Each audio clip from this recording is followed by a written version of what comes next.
നിങ്ങൾക്ക് രണ്ടുപേർക്കും ഭയങ്കര വേവ് ലെങ്താ. അത് ഈ ബിസിനസ്സിനോട് ഭയങ്കര പാഷനും ഡെഡിക്കേഷനും ഒക്കെ ഉണ്ട്. ഇൻഡിവിജ്വൽ ആണെങ്കിലും നമുക്ക് മനസ്സിലാക്കാം. നേരെ തിരിച്ചാണ് ഞങ്ങളുടെ രണ്ടുപേരുടെയും സ്വഭാവം. ജസ്റ്റ് ഓപ്പോസിറ്റ് ആയിട്ടാണ് ഈ മാച്ചിങ്. അപ്പൊ ഏത് നേരം തല്ലുണ്ടാവും. ഏത് നേരം ഇപ്പൊ ഞങ്ങൾ തല്ലുണ്ടാക്കിയിട്ട് അങ്ങോട്ട് വന്നത്. ഇവിടെ തല്ലുണ്ടാക്കല്ലേ പ്ലീസ്. Daily minimum 2 തൊട്ടെങ്കിലും തല്ലുണ്ടാക്കാത്ത ദിവസമില്ല. എല്ലാ കാര്യത്തിലും ഓപ്പോസിറ്റ് അഭിപ്രായങ്ങളുള്ള എൻ്റെ വീക്ക്നെസ്സുകളെല്ലാം സാൻഡ്രയുടെ സ്ട്രെങ്ത് ആണ്. എനിക്ക് ഇഷ്ടമല്ലാത്തെല്ലാം സാൻഡ്രയ്ക്ക് ഇഷ്ടമാണ്, സാൻഡ്രയ്ക്ക് ഇഷ്ടമല്ലാത്തെല്ലാം എനിക്കിഷ്ടമാണ്. അപ്പോൾ അത് എവിടെയോ മാച്ച് ചെയ്യുമ്പോഴാണ് ചിലപ്പോൾ അതായിരിക്കും ശരി.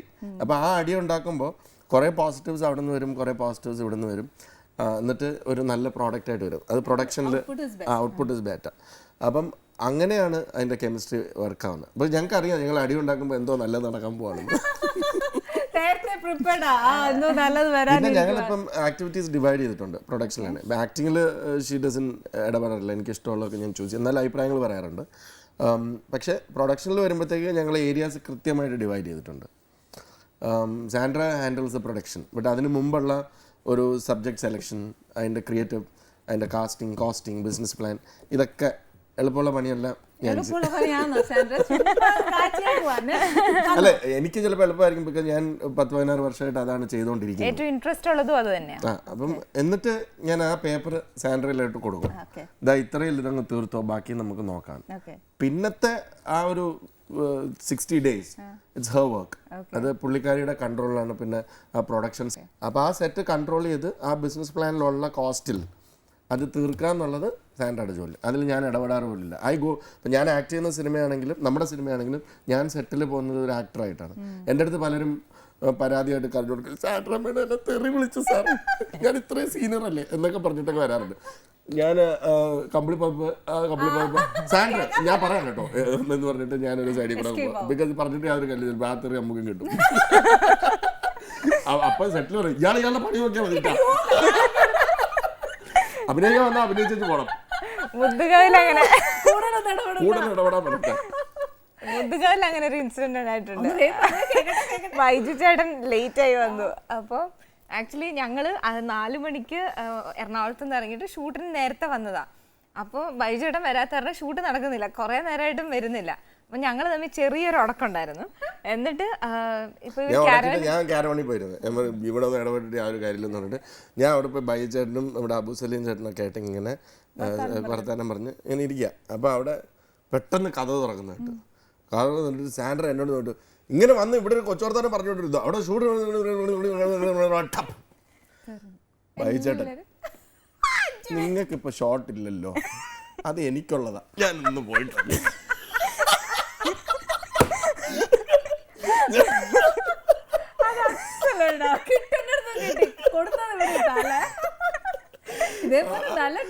ബൈജേട്ടൻ അത് ഇനി പറയാനാരുമില്ല. അവള് എനിക്കിട്ട് പറയാനുള്ളത് സാൻഡ്ര സത്യം പറ, അത് എനിക്കിട്ട് തന്നതല്ലേ, ബിക്കോസ് എനിക്ക് ഷോട്ടില്ല, അതുകൊണ്ട് ഞാൻ അവിടെ പോയിരുന്നു.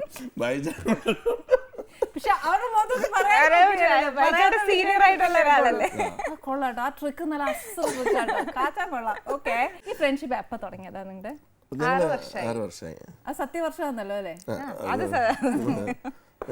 എങ്ങനെയാ കണ്ടതൊക്കെ? അല്ല, നമ്മള് സാൻഡ്ര വാസ് ഇൻടു അഡ്വർടൈസിങ്. അപ്പം ഒഫീഷ്യലി പലയിടത്തും വിട്ട് പരിചയപ്പെട്ടു. അപ്പം ഈ പറഞ്ഞ പോലെ അവിടെ കുറച്ച് പേരിൽ എന്താ ആദ്യമൊക്കെ മാച്ച് ആയിരുന്നു. പിന്നെയാണ് തനി സ്വഭാവം മനസ്സിലായത്. ഭയങ്കര ഡീസന്റാ, ഞാൻ പറയുന്ന എല്ലാം ശരി, കറക്റ്റ്. നമ്മുടെ വേവ് ലെങ്ത് മാച്ച് ചെയ്യുന്ന ഒരാള് എല്ലാം കറക്റ്റ് ഞാൻ എന്ന് പറഞ്ഞു. അപ്പം എന്തായാലും ഞാൻ ഈ സിനിമ ഇൻഡസ്ട്രി എന്നുള്ളത് പണ്ട് തൊട്ടേ from small screen to big screen എന്നുള്ളതാണല്ലോ നമുക്കൊരു പ്രൊമോഷൻ. സോ 10-14 വർഷം കഴിഞ്ഞപ്പോൾ ഇത് മടുത്തിട്ട് ഫിലിമിലോട്ട് ഇറങ്ങണം എന്ന് പറയുന്നത്. അപ്പം നമ്മളൊരു സീനിയർ പൊസിഷനിലായി കഴിയുമ്പോൾ ഈ ഗ്രൗണ്ട് വർക്ക് ചെയ്യാൻ നമുക്ക് ചിലപ്പം കോംപ്ലക്സ് അനുവദിക്കത്തില്ല, അല്ലെങ്കിൽ നമ്മളത് മറന്നു പോയെന്നിരിക്കാം. ബിക്കോസ് ഒരു 8 to 9 years ആയിട്ട് I am the helm of affairs, ഒരു head of the channel or whatever. അപ്പം നമ്മൾ ഈ നെഗോസിയേഷൻ അങ്ങനെയുള്ള നമ്മൾ ജോബ് അലോക്കേറ്റ് ചെയ്തിട്ട് we are seeing the output, അത്രയേ ഉള്ളൂ. ആ ഒരു പൊസിഷനിലാണ് ഇരിക്കുന്നത്. സോ അതൊക്കെ ഒന്ന് വിട്ടിരിക്കുന്ന സമയത്ത് ഷീ ഹാഡ് ദറ്റ് പാഷൻ. അത് പ്രൊഡക്ഷനിലാണ് ഇൻട്രസ്റ്റ് എന്ന് തോന്നിയപ്പം obviously when I am launching a company I can't do it alone. So she also had interest in films, I also had interest in films. അപ്പം ഞാനിങ്ങനെ ഒരു ദിവസം ഒരു ചാനലിൽ ഒരു പ്രപ്പോസലായിട്ട് എൻ്റെ അടുത്തിട്ട് വന്നു. ഇങ്ങനെ കൊനഷ്ട, ഇത് കൊടുക്കാൻ പറ്റത്തില്ല, ഇത് പുള്ളിക്കാരിക്ക് ചെയ്യാനും പറ്റത്തില്ല. അപ്പം ഞാനിതൊന്ന് അവോയ്ഡ് ചെയ്യാൻ വേണ്ടിയിട്ട് ഞാൻ പറഞ്ഞു, ഇതൊക്കെ എന്തിനാണ്, ഇതൊക്കെ ചെറിയ കാര്യങ്ങൾ, ഒരു സിനിമ എടുക്കൂ, ഇപ്പോൾ സിനിമയ്ക്കാണ് ഡിമാൻഡ്, ഗോ ആൻഡ്. എൻ്റെ മനസ്സിൽ നിന്ന് ഇത് ഒരു കാലത്തും ഒരു സിനിമയായിട്ട് വരത്തില്ല, ശല്യം ഒഴിച്ചിട്ട് നല്ലൊരു ആർട്ടിസ്റ്റിൻ്റെ ഡേറ്റ് ഓവർനൈറ്റ് കിട്ടാൻ സാധ്യതയുണ്ടോ, ഒരിക്കലല്ലോ, ഞാൻ ടു വെയിറ്റ്. അപ്പോൾ ഞാൻ വിചാരിച്ചാൽ 6 മാസത്തേക്ക് ശല്യം ഉണ്ടാവില്ല. ഞാൻ പറഞ്ഞു ഇന്ന ആർട്ടിസ്റ്റ് ഉണ്ടെങ്കിൽ ഇന്ന അതൊക്കെ ആണെങ്കിൽ എന്ന് പറഞ്ഞിട്ട് പോയി. ഒരാഴ്ച കഴിഞ്ഞപ്പം എൻ്റെ അടുത്തൊരു പ്രപ്പോസലായിട്ട് വന്നിരിക്കുന്നു, ഫഹദ് ഫാസിൽ ഹീറോ, ബഡ്ജറ്റിൽ നിൽക്കുന്ന പടം. അപ്പം ഞാൻ അന്നത്തെ ഒരു മാർക്കറ്റ് റേറ്റ് വെച്ചിട്ട് ഫഹദിന് എൻ്റെ ഒരു സാറ്റലൈറ്റ് ഞാൻ കൊടുക്കുന്നതിനെക്കാട്ടി കുറച്ച് കൊടുത്താൽ മതി, എന്നാൽ നല്ലൊരു കഥ, നല്ലൊരു സ്റ്റോറി ഉണ്ട്, ക്യൂട്ട് ഫിലിം. അപ്പം ഞാൻ അവരുടെ ഭാഗത്തു നിന്ന് നോക്കി, ബിസിനസ് പ്ലാൻ ഓക്കെയാണ്, എന്നാൽ ചാനലിൻ്റെ ഭാഗത്തു നിന്ന് നോക്കിയപ്പോൾ ഓക്കെയാണ്. So I send A proposal. അപ്പം ഐ വാസ് റിയലി സർപ്രൈസ്ഡ്. അപ്പം ഞാൻ ഫഹദിനെ വിളിച്ചു, എന്നിട്ട് ചോദിച്ചു ഇങ്ങനെ അത് സത്യമാണ്, ബിക്കോസ് അവർ നമുക്ക് വളരെ വേണ്ടപ്പെട്ടവരാണ്, ഡയറക്ടറും സാൻഡ്രയും ഒക്കെ നമുക്ക് വേണ്ടപ്പെട്ട. അപ്പം ഞാൻ ഒരു ഡേറ്റ് കൊടുത്തിട്ടുണ്ട്, 10 days ഉള്ളൂ അത്. അപ്പം നോക്കിയപ്പം ഫഹദിൻ്റെ 10 days മതി അതിൻ്റെ ഒരു overall. So I was very impressed. അങ്ങനെ ആ പടം ഉണ്ടായി, അങ്ങനെ ഫ്രണ്ട്ഷിപ്പ് കണ്ടിന്യൂ ചെയ്തു. അങ്ങനെ ഒരു ദിവസം ഞാൻ ചാനലിൽ നിന്ന് ഇറങ്ങാൻ തീരുമാനിക്കുന്നു. Then I was planning to start a film production company. So I was associating with a couple of production houses, and ഞാൻ എൻ്റേതായ ഒരു വിജയ് ബാബു കോർപ്പറേഷൻ എന്നൊക്കെ ഇട്ടിട്ടൊരു പേര് ഇങ്ങനെ തുടങ്ങാൻ. ഇപ്പം ഞങ്ങളിങ്ങനെ ഒരു കോഫിയിൽ മീറ്റ് ചെയ്തപ്പോൾ പറഞ്ഞു, എൻ്റെതൊരു ചെറിയ ഫേമാണ്, why don't you take over that എന്ന് പറഞ്ഞു. ഞാൻ പറഞ്ഞു, അയ്യോ എൻ്റെ ഡ്രീംസൊക്കെ ഭയങ്കര വലുതാണ്, അതെല്ലാം ഇവിടെ നടത്തിക്കൊള്ളൂ, ഇറ്റ്സ് ഓൾ യോഴ്സ് എന്ന് പറഞ്ഞിട്ട്. ഞാൻ പറഞ്ഞു ബട്ട് ഇന്നോവേറ്റീവ് കോൺസെപ്റ്റ്സ് എന്നായിരുന്നു പുള്ളിക്കാരുടെ കമ്പനിയുടെ പേര്. അപ്പം ഞാൻ പറഞ്ഞു, ഞാൻ ഇതൊന്നും അല്ല പേര് ഉദ്ദേശിക്കുന്നത്, my way of working is all different. ഇല്ലല്ലോ, അങ്ങനെ കമ്പനി ഡയലൂട്ട് ചെയ്തു finally, and I took over. Then we became part. കൊണ്ട് ഒറ്റയ്ക്ക് ഈ ഫിലിം പ്രൊഡക്ഷൻ നടക്കത്തില്ല. ഞാൻ ഫസ്റ്റ് മൂവി തന്നെ ശരിക്ക് അറിഞ്ഞുപോയി. അങ്ങനെ അപ്പം റീനെയിം ചെയ്യണം, കംപ്ലീറ്റ് സെറ്റപ്പ് മാറ്റണം. സോ വാടകയ്ക്ക് ഒരു ഓഫീസൊക്കെ ആയിരുന്നു. സോ ഞാൻ പറഞ്ഞു എന്തായാലും നിങ്ങളുടെ ഫസ്റ്റ് ഫിലിം ഫ്രൈഡേ അല്ലേ, so and the office was in a house. അങ്ങനെയാണ് ഫ്രൈഡേ ഫിലിം ഹൗസ് എന്ന് പേരിടുന്നത്. It has relevance also because movie releases on a Friday. ഒരു ഫ്രൈഡേ ആണ് നമ്മളെ എല്ലാം നമ്മൾ അകത്താണോ പുറത്താണോ എന്ന് തീരുമാനിക്കുന്നതും ഒരു ഫ്രൈഡേ ആണ്. എല്ലാം Friday so film releases on a Friday. അപ്പോൾ എല്ലാം കൊണ്ടും ആ ഫ്രൈഡേ എന്നുള്ള പേര് നല്ലതാണെന്ന് തോന്നി. അങ്ങനെ ഫ്രൈഡേ ഫിലിം ഹൗസ് എന്ന പേരിൽ ഞാനും സാൻഡ്രയും കൂടെ പാർട്ട്ണർഷിപ്പിൽ ഫേം രജിസ്റ്റർ ചെയ്തു. ഇന്ന് after 6 years or after 4.5 years of production ഞങ്ങൾ 7 സിനിമ പ്രൊഡ്യൂസ് ചെയ്തു. ഞാൻ 20ഓളം സിനിമകളിൽ അഭിനയിച്ചു. സ്വന്തമായി ഓഫീസ് ബിൽഡിംഗ് ഉള്ള വളരെ കുറച്ച് കേരളത്തിലെ പ്രൊഡക്ഷൻ ഹൗസസിൽ വന്ന് നമ്മുടേതാണ്. 7 സ്റ്റേറ്റ് അവാർഡ് വാങ്ങിച്ചു. Very good. ഇത് ചെറിയ കാര്യമല്ലല്ലോ, ഇത് ഏറ്റവും വലിയൊരു കാര്യമല്ലേ, യുവർ ഹാർഡ് വർക്ക് അതിനകത്തുണ്ട്. ആ കോമ്പിനേഷൻ നല്ല രീതിയിൽ വർക്ക് ആയിട്ടുണ്ട്. ഞങ്ങളുടെ സ്റ്റാഫെല്ലാം അന്ന് ജോയിൻ ചെയ്ത അതേ സ്റ്റാഫൊക്കെ ഇന്നും കണ്ടിന്യൂ ചെയ്യുന്നു. 4 പുതിയ വെഞ്ചേഴ്സിലേക്ക് ഇറങ്ങി. DVD ഡിസ്ട്രിബ്യൂഷൻ തുടങ്ങി, ഫിലിം ഡിസ്ട്രിബ്യൂഷൻ തുടങ്ങി, ട്രാവൽ ഏജൻസി തുടങ്ങി.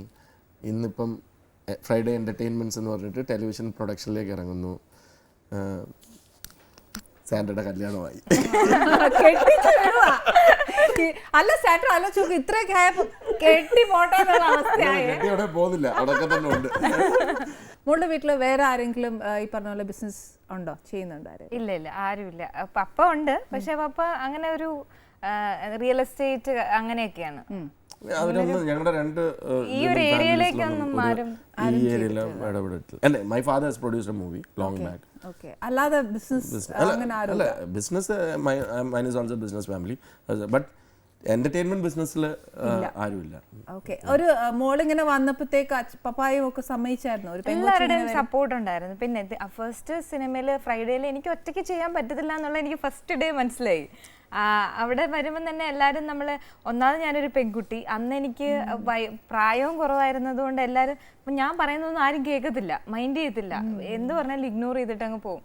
അപ്പോൾ അങ്ങനത്തെ ഒരു അവസ്ഥയായിരുന്നു. അപ്പോൾ പിന്നെ എല്ലാവരും ഇടപെട്ടു. എൻ്റെ പപ്പയാണെങ്കിലും മമ്മി, എൻ്റെ അനിയത്തി കൂടെ തന്നെ ഉണ്ടായിരുന്നു, അവളായിരുന്നു അക്കൗണ്ട്സ് എല്ലാം നോക്കിയിരുന്നു. അപ്പോൾ അങ്ങനെ ഒരു ഫുൾ ഫാമിലിയുടെ ഇൻവോൾവ്മെന്റ് ഉണ്ട്. ഓക്കെ. സാൻഡയുടെ കസിൻ ബ്രദറാണ് അക്കൗണ്ട്സ് നോക്കുന്നത്, സിസ്റ്ററാണ് ഒരു ഫാമിലി അറ്റ്മോസ്ഫിയർ ആണ്. ഇന്ന് നമ്മൾ അത് മാറി ഒരു കോർപ്പറേറ്റ് സെറ്റപ്പിലേക്ക് കമ്പനി ആയിട്ട് രജിസ്റ്റർ ചെയ്യേണ്ട സമയത്തേക്ക് എത്തിയിട്ടുണ്ട്. പിന്നെ എന്താന്ന് വെച്ചാൽ ഇപ്പൊ ഈ സോഷ്യൽ മീഡിയയിലും ടെലിവിഷനിലും എല്ലാം വർക്ക് ചെയ്തു, അല്ലാതെ പ്രൊഡ്യൂസറായി. ഈ നടൻ എപ്പോഴാണ് നടനുണ്ടായത് ഈ ഞാനിപ്പം ചാനലിൽ നിന്ന് ഇറങ്ങാനുള്ള റീസണും എന്നിൽ ഒരാൾ ഒരു നടനെ കുത്തിവെച്ചതുകൊണ്ടാണ്. അയാളുടെ പേര് ലാൽ ജോസ് എന്നാണ്. ലാൽ ജോസ് സാറാണ് എനിക്ക് ഏറ്റവും ഇഷ്ടമുള്ള വ്യക്തിയുള്ള ഒരാളാണ്. എൻ്റെ ലൈഫ് മാറ്റിമറിച്ച ഒരാളാണ്. ഞാൻ ഈ ചാനലിൽ വർക്ക് ചെയ്യുമ്പോഴും വീക്കെൻഡിലൊക്കെ ആക്ടിങ്ങിനൊക്കെ എന്തെങ്കിലും വിളിച്ചാലൊക്കെ പോവും. അപ്പോൾ അത് VKP ആണ് എന്നെ ആദ്യം നിർബന്ധിച്ച് ട്രീ കിങ്സ് എന്ന് പറയുന്ന സിനിമയിൽ ഒരു സീൻ ചെയ്യിച്ചു. അത് കണ്ടുകൊണ്ട് ആഷിഖ് എൻ്റെ ഫ്രണ്ടാണ്. ആഷിഖ് എന്നെ വിളിച്ച് ഇതേപോലെ ഒരു സീൻ 22 ഫീമെയിൽ കോട്ടയത്ത്. അപ്പോൾ ഞാൻ പറഞ്ഞിട്ടുണ്ട് സൺഡേ മാത്രമേ വരുള്ളൂ. അങ്ങനെ ലാൽ ജോസ് സാർ ഒരു ദിവസം വിളിച്ചിട്ട് അയാളും ഞാനും തമ്മിൽ എന്ന് പറഞ്ഞ സിനിമയിൽ ഒരു സീൻ ചെയ്തു. അത് കഴിഞ്ഞിട്ട് ജോമോനും ലാൽ സാറും കൂടെ എന്തോ ഡിസ്കസ് ചെയ്തിട്ട് എനിക്ക് ഒരു കോൾ വന്ന് ലാൽ സാറെ വിളിച്ചത്, എടാ നിനക്ക് എൻ്റെ സിനിമയിൽ ഒരു മുഴുനീള വേഷം ചെയ്യാൻ താല്പര്യമുണ്ടോ? ഞാൻ പിന്നെ എൻ്റെ മുഴുനീള വേഷം എന്ന് പറഞ്ഞാൽ അല്ല ഒരു 60 ദിവസം വരും, ഞാൻ ചെയ്യുന്ന ഒരു സിനിമയിൽ ഹീറോ ആയിട്ട് അഭിനയിക്കും. അപ്പം ഞാൻ ഷോക്കായി. എനിക്കന്ന് 95 കിലോസ് ഉണ്ട്. I was really fat. അപ്പം ഞാൻ പറഞ്ഞു അല്ല ലാൽ സാർ, അല്ല നിൻ്റെ തടിയൊക്കെ വെച്ചിട്ട് ഒന്ന് കുറച്ച്, പക്ഷെ ഒരുപാടൊന്നും കുറയ്ക്കണ്ട. അങ്ങനെ അപ്പം ഞാനിങ്ങനെ ആലോചിച്ചു എന്തോ ഒരു ഇത്. അപ്പോൾ എന്നാൽ ലാൽ സാർ എന്ന് ചോദിച്ചു പറഞ്ഞു അല്ല അതൊക്കെ സമയം എടുക്കും, ഒരു 1.5 വർഷം 2 വർഷമൊക്കെ എടുക്കാം എന്ന് പറഞ്ഞു. സോ ഐ വാസ് ലൈക്ക് ഒരു thought okay I can act എന്ന് ലാൽ സാർ പറയുമ്പം എന്തായാലും എന്തെങ്കിലും കാണുക. അപ്പോൾ അതൊരു ഓപ്ഷനായിട്ട് വെച്ചു. So production action. അപ്പം അങ്ങനെ I took 1 year to take a decision. ആ ഡിസിഷൻ സമയത്താണ് ഞങ്ങൾ കാണുന്നതും പരിചയപ്പെടുന്നതും. അപ്പം ഇതെല്ലാം കൂടെ മാച്ച് ചെയ്തു. ഓക്കെ ഇറങ്ങുമ്പോൾ Sandra, I can just plan it, I can give it to her, she will do the production, I can go and act. അപ്പോൾ എനിക്ക് ഫ്രീ ടൈം കിട്ടും. അപ്പം അങ്ങനെ ഒരു അപ്പം she handles the entire system. അപ്പം ഞാൻ ഇപ്പം സക്രയുടെ ഗർഭിണികളും മങ്കിപ്പനും ഷൂട്ട് കഴിഞ്ഞിട്ട് ഞാൻ ഇഗാൻഡെ പോയി ആക്ട് ചെയ്യാനായിട്ട്. I was there for 30 days. In the mean time she was doing the post production. തിരിച്ചു വന്നിട്ട് ഞാൻ എൻ്റെ ഫസ്റ്റ് കോപ്പിയാണ് കാണുന്നത്. അപ്പം അങ്ങനെ മിക്സ് ആൻഡ് മാച്ച് ചെയ്ത് ജീവിതം തട്ടിമുട്ടി ഇങ്ങനെ പോകുന്നു. തട്ടിമുട്ടി പോയേച്ചേ ക്രെഡിറ്റ്സ് ആ കൂടി വരുന്നത്. പക്ഷെ ഐ അപ്രിഷിയേറ്റ് യു. എന്നാന്ന് വെച്ചാൽ ഇപ്പോഴത്തെ കൊച്ചു ന്യൂ ജനറേഷൻ പിള്ളേരൊക്കെ കണ്ടുപഠിക്കുക എന്ന് ഞാനിപ്പോൾ പറഞ്ഞേ പറ്റത്തുള്ളൂ. അല്ല നോട്ട് എന്താ പറയുക ഭയങ്കര പൊക്കി പറയുന്നതല്ല, but still he's A hard working fellow. എന്ന് വെച്ചാൽ അതിൻ്റെ ഒരു ക്രെഡിറ്റ്സ് കണ്ടിട്ടില്ല എന്തെല്ലാം ഇപ്പം ആയിക്കഴിഞ്ഞു. കിച്ചണിൽ വന്നിരിക്കാനുള്ള ഭാഗ്യം ദൈവം തന്നു. ഇതിനപ്പുറത്തോട്ട് എന്താ വേണ്ടത്? അത്രയൊന്നും വേണ്ട, ഇച്ചിരി ഓവറായിപ്പോയി.